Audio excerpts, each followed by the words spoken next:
In the process of transforming this 240SX from a car that we found in a field into this beauty of a drift car, it required getting a new Wiring Specialties harness, and let me tell you about it. Now, in my opinion, the best way to ensure reliability on a vehicle that's over 30 years old is to replace the engine harness. That is the most critical component on a car that helps it run properly, right? So with the Wiring Specialties KA24DE plug-and-play harness, this is designed as an OEM replacement, so it keeps all of your creature comforts in the car, such as AC and also your working speedometer, which I think is pretty important too.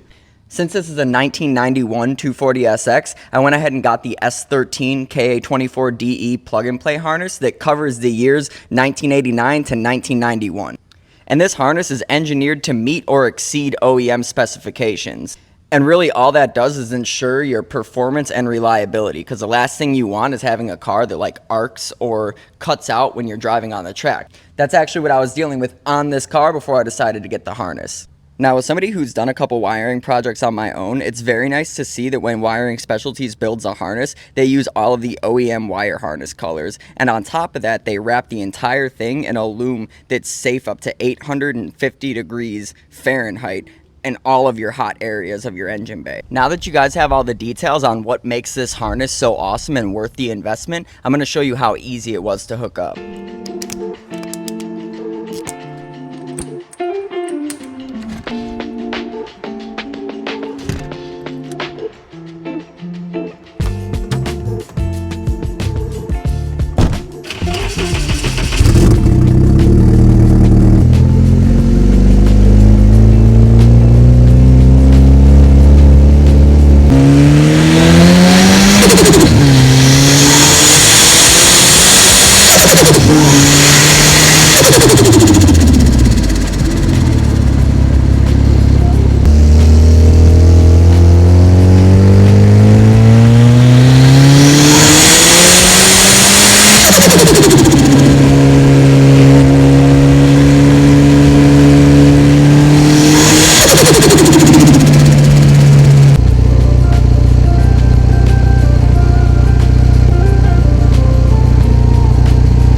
Alright, so tomorrow we have a car meet over at the Harley on Palm Bay Road, and my good friend Hector's hosting it, so I need to get the 240. Where is it? There it is. There's the 240. I need to get the 240 ready to go, because it's on 17s right now. The fitment's kind of whack, so I'm going to get it on some other wheels, but I have to paint those wheels, but I also have to change the tires, so it kind of just sets me up really well to be able to take the tires off, paint them, put the new tires on, and then get them on the car. So let's get to it.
What are you doing? You're a dork. What are you doing?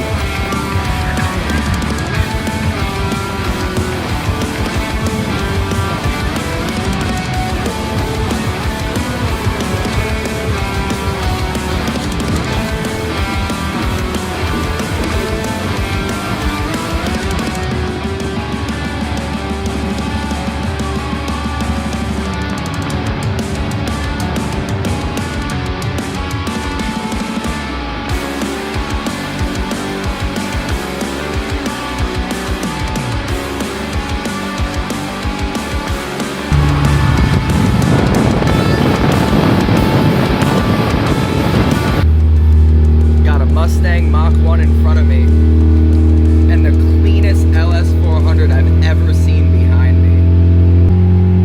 This is a good place to be. Anyways, I ordered valve shims for the 2J head, and they showed up, and they were wrong. Anyways, now I gotta get some OEM ones, but it's Sunday, and I'm gonna go get some tacos. So, yeah, I'll see you after I get the tacos. That's painful. They're not there today. I don't know why. Maybe they have an event to attend to. Maybe because it's Father's Day. That sucks. That's painful. They're not there today. I don't know why. Maybe they have an event to attend to. Maybe because it's Father's Day. That sucks. Came out here on my lunch break from work, changed Brandy's tire that went flat. Now it's 12:20, and by the time I get back to work, lunch will be over. That's okay though. Anything to help my little bean.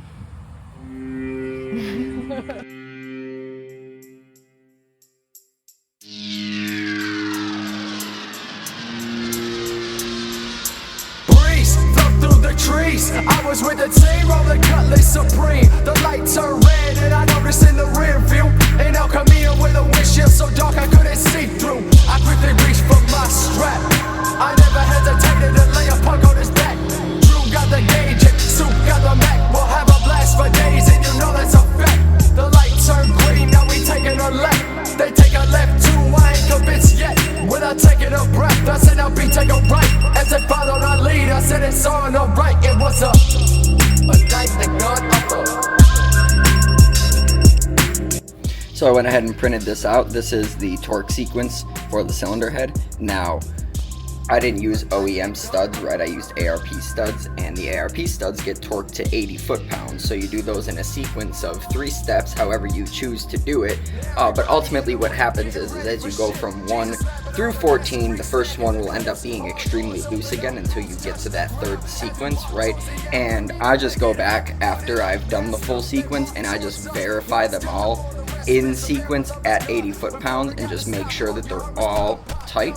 And that's what I just got done doing. So with that being said, what we're waiting on for the 2J cylinder head is shims, but we don't need the shims to keep going. In the mail right now at my house, I ordered the OEM manufacturer oil pump, which is made by, I think it's ASIN, something like that, AISIN, right? And then I also ordered the full OEM water pump for this. I couldn't get it in the aftermarket for the 2J ZGTE. You can get the front portion of it, but you can't get the entire thing, and I needed the entire thing since this is a conversion from a GE BBTI block to a GTE block, right? And if you don't know what the differences between the blocks are, basically the only difference between this and a turbo engine is this engine doesn't have oil squirters. It's not a big deal. Anyways, when all that stuff shows up, I'll be putting it on here, and then when I get my shims in from Australia, what the shims are, if you guys don't know what shims are, let me explain it to you really quick. These are valve shims right here, and all of these have a different thickness, right? And then when you put the cam in, you check the clearance between the cam lobe and this shim, right? And there's a tolerance spec for the exhaust side and the intake side, right? And if it's too loose, you'll have chatter, right? If you guys have ever started up a car like a Miata, right? It's got valve tick. That's something that can happen, right? If your valves are worn and they're way out of spec and they're super loose, then your valves aren't opening all the way, they're clattering, they're making all kinds of noise, right? When you're rebuilding an engine, you want to make sure that you dial this in, especially if you get the valve seats cut like I did. And the valve seats are essentially what the valves sit in on the inside of the cylinder head. So right down in there, right, the valve sits on the valve seat. It comes through the head, comes up to here, right? There's a spring. The spring sits on top of it, right? Then there's a keeper. I'll show you that. Then there's a keeper right there, and then the keeper clips, right? And then you put this on it, and when the cam spins, it pushes this down and it opens the valve, right? And if this is too thin, it'll make a bunch of noise. And if it's too thick, and it's too tight, well then you're gonna have like shearing and grinding, and you're gonna be putting metal into your engine. You really don't want any of that stuff. So you use feeler gauges to measure it all out, and then you take a bunch of measurements like I have here, right? You take all the measurements and then you do a calculation to figure out what size shims you need. I'm gonna save you guys the headache of trying to figure out how that all works, because it's really complicated if you're not building engines. If you build engines for a living, it's not that complicated, but I'm not going to bore you guys with the details of that, because it's been brought to my attention that I need to talk to you guys like you're not experts, right?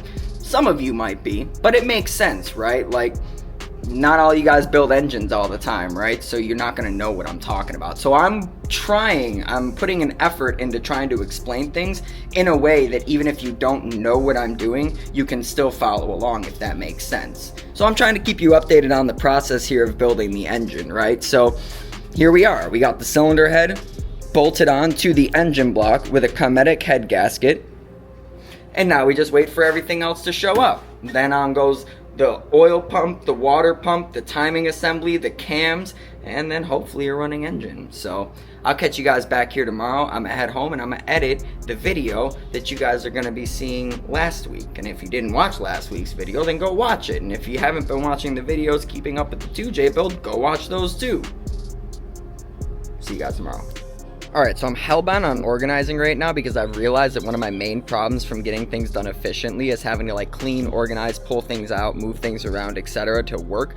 So I've been cleaning, right? And one of the things I just did was I took both of the 1UZs and I put them in the Suburban. So there's one of the 1UZs and there's the other 1UZ, and both of those 1UZs are going to be going in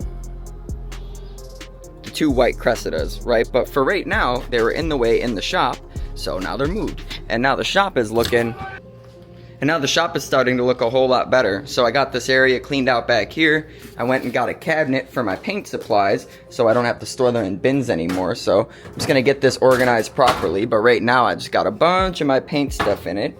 And I opened up these shelves, so these shelves can specifically be for the parts for the build that's in the shop, right? And then I went ahead and got this VQ up here. I'm going to tear this down, get this out of here, because I need to find out if this is a good block that I can use for a rebuild, if the cylinder heads are something I can use for a rebuild, and if they are, then I'll go ahead and put them in a bin for the VQ 240 build for later on. But I just need to get this one out of the garage at my house, and then now out of the shop here. And the best way to do that is to figure out what the condition of it is, so I can appropriately put it where I need to for the future of this engine, right? So a lot of moving parts, but it is what it is. I also went ahead and got in, excuse Brandy, she's playing Wonderland over here. I got in this brand new OEM oil pump and a brand new OEM water pump for the JZ. So I'm gonna go ahead and install these as soon as the gaskets show up for this. I need 2 O-rings, and hopefully we can get this rolling. I'm still waiting on valve shims from Australia, and once those are here, I can also finish speccing out the cams and making sure that everything is nice and tight where it should be on the cam spec tolerance. And yeah, we'll be moving on from there. So I just wanted to keep you guys updated, because I didn't upload the last 2 weeks, so oops. Anyways, talk to you later. Alright, so I'm over here at my good buddy Zach's shop, Enthusiast Motorsports, and he is tinting the D21, because that's what his shop is. It's a tint and wrap shop. So if you're in Brevard, Palm Bay, Melbourne, and you need a tint or a wrap job, hit up Zach. Right there, that guy right there. Look, he's wearing a Davitat shirt too. He's really good. Look, I'll show you the results. Look at that. Beautiful. What is that? 20%? 20% because I'm scared and I don't want to get pulled over, right? And then we did the 70% on the windshield to protect from UV rays with a strip, right? It looks excellent, right? I like it a lot, right? And part of the reason we did this is because now it's summer in Florida and it's really hot out, and my truck gets really hot, especially when it sits at work. And then while we were doing all this, we started talking about my AC, and I told Zach how my truck overheats while the AC is on. And so now we're digging in and replacing the clutch fan, which what's funny is that I actually have a bunch of parts right up those stairs, and believe it or not, I had a new clutch sitting up there. This is a US manufactured clutch. I think there's a part number on here. What is it? USMW 20082, right? And this is a good, healthy, functioning clutch. So we're gonna go ahead and throw this on here, and hopefully it makes my truck not overheat while I'm driving it. And while I do this, Zach's gonna run to Wawa. So we don't overheat while working on a truck. You always got a joke, don't you? I try, dude. It's But, good. Yeah, like I wore my employee shirt today. Employee shirt? Yeah, I work for you. Yeah, low key, he actually comments back on my Facebook a lot of the posts. I comment back a lot too, but Zach helps me. If it's fitting that his name is Zach too. Anyways. Alright, so I got the new clutch fan on there. There's nothing exciting about that process, so I didn't record it. Now we're going to start the truck up, and we're going to charge the AC, and hopefully... Oh, the other thing I found was that my alternator belt was a little bit loose, just a little bit loose. Like I could tighten the water pump, I could tighten the water pump pulley bolts by hand, and as soon as I started to get it tight, it would spin in the belt, which means the belt's too loose. So I'm sure that was a contributing factor to the problem. However, new clutch fan is on, and let's see how it does.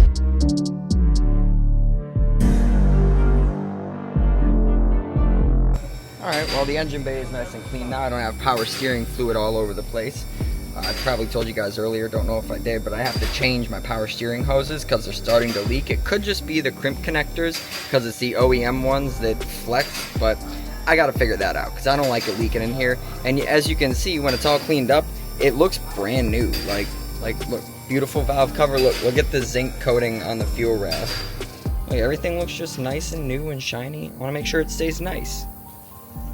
Anyways, I'm gonna go ahead and charge up this AC and head home for the night. So here I got in the mail my OEM 2JZ GTE water pump. I needed this rear housing right here. I did not have this, so I couldn't just buy the front half. I needed to get the back half as well because it's different than the GE VVTi. This is a 2JZ GE VVTi brand new oil pump.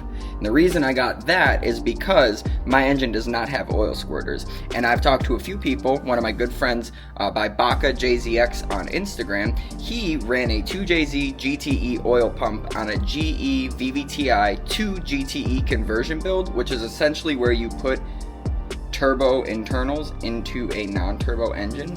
And because his engine didn't have oil squirters, because his oil pump was for the turbo engine with oil squirters, it made higher oil pressure because the oil squirters need that higher oil pressure, and because his engine didn't have it, it blew out his front main seal and his rear main seal. So I don't want to run into any of those problems. So I went ahead and got the GE VVTi brand new oil pump.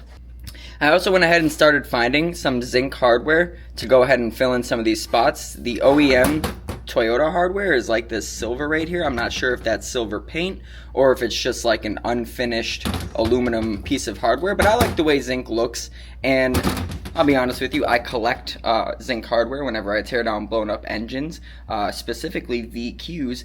Inside the rear timing cover that holds it onto the engine, there's usually a load of zinc bolts that look really good, and all you got to do is wash the oil out of them. So I try to collect those and keep those, but I have those at home. So tonight when I get home, I'm going to bring all those up to the shop so I can start getting these pieces put onto the 2J with the nice looking hardware, you know what I mean? And other than that, I've been cleaning the other hardware here. This is super clean wheel and tire acid, but this is super clean wheel and tire acid, but it kind of etches aluminum really well. And as long as when you take it out, you neutralize it in water, it shouldn't flash rust or anything. I got these valve cover bolts right here that I did, and they look pretty good. They started to flash rust, so I took them out and I redid it. And then when they were done, I just washed them off in this water here, and then I dried them off, and they're looking pretty good. If they happen to flash rust, I'm going to look into a process where you can zinc coat them without having to do any like electrolysis or anything. But realistically, I just want the hardware to look good. And if you take it to a wire wheel, it's going to remove the layer on it that prevents it from rusting. So I really don't want to do that either. But if these keep flash rusting, well, I'll just find them in zinc and I'll just run them that way. Either way, I'm about to go home for the night. And as I was getting ready to go, I looked at the Mark II. And I thought it looked pitiful, dirty, because it's been pretty dirty for a while because there's a lot of dust in my shop. So I went ahead and I wiped her down. She's looking a lot better. It's going to be a lot more motivating to come in here looking at this, wanting to get it done every day, as opposed to it looking like that. You know what I mean? So yeah, I'm gonna wash off the rest of it tomorrow when I show up here, but it's really getting late and I got work tomorrow. I gotta get off for work at 5:30 a.m. and it's like 9:30, almost 10 o'clock. So I need to get home and shower and clean up and all that. But hopefully as the week rolls on, more stuff shows up for the JZ, and then I can get the transmission thrown on it and get it into the car. I also got the harness from Peter like last week, so I have the harness. It's ready to go. The ECU's in the car. It's really just now me getting the rest of the gaskets I need to finish the engine. So with that being said, hopefully I can get back on track here and get a little bit more consistent for you guys so you know what to expect as the videos come. But with that being said, have a great night. Like, comment, subscribe. It helps the channel immensely. Mostly liking and commenting. That helps a bunch. And yeah, have a great night.